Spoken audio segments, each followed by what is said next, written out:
Okay, KGX, discuss natin si BTC. No, ito yung TA natin kahapon, no? Naalala nyo yung video natin? So, ito siya, no? So, ilan ba yung nakapanood dito? So, check lang natin, ha? Kung ilan yung nakapanood. So, 90. So, meron tayong 90 viewers kahapon dito. So, sa 90, napanood dyan, pati yung ginawa natin kay Sky, no? So, ito yung ginawa natin kay BTC. Kung mapapansin ninyo, ito kay ongoing kami dito. Wag na kayong susunod, ha? So, si Sky AI, no? Nakita nyo rin yun, di ba? Si Sky AI. So, Sky AI kahapon. Kasama to sa TA natin, okay?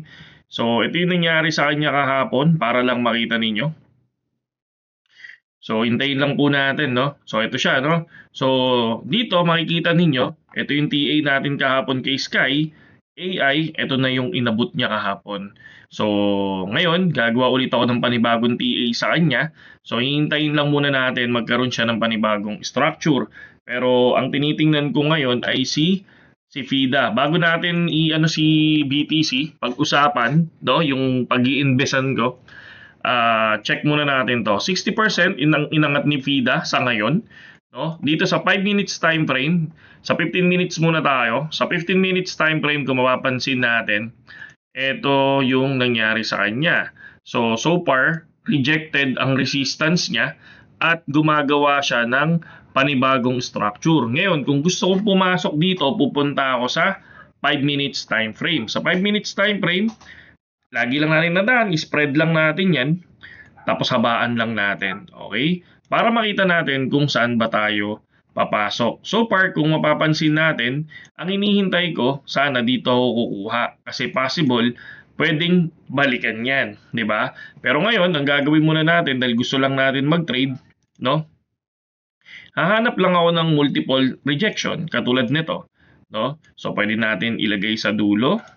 Tapos, pwede tayong pumunta dito at kunin tong pinaka-support, resistance.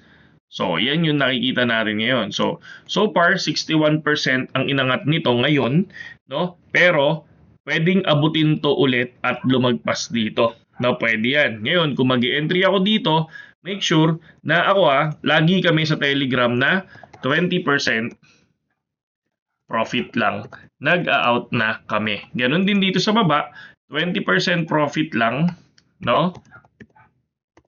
Profit, sorry.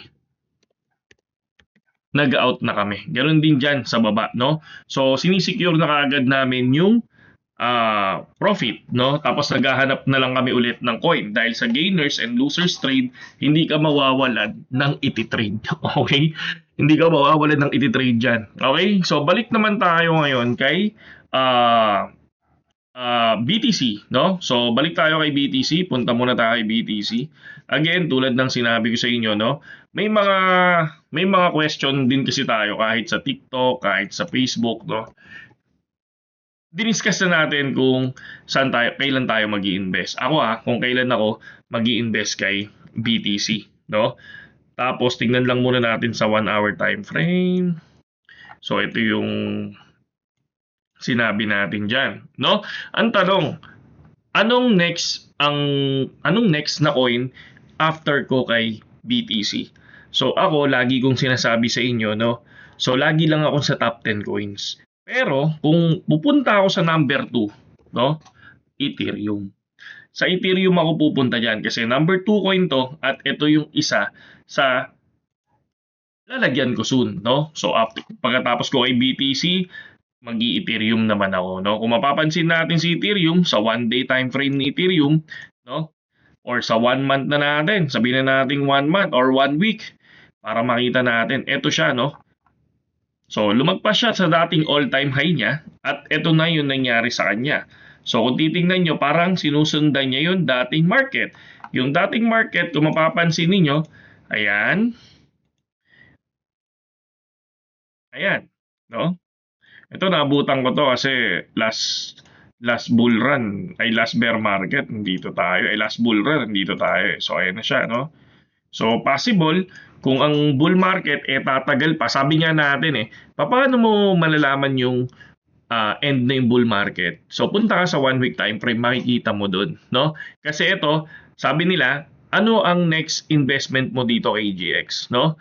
Ako possible kung babagsak si BTC, kung babagsak si BTC ng around 30k, 40k or 40k, 50k, sabihin na natin 50k. Dito ako sa 1,200 unang magi-invest for me So 1,200 ang purse ko diyan sa akin 1,200, 25%, no? Tapos pagdating ng 1k, diyan ako magpi-50%. Kung pumalo pa ulit ng 900 to 700, diyan yung additional na 25%.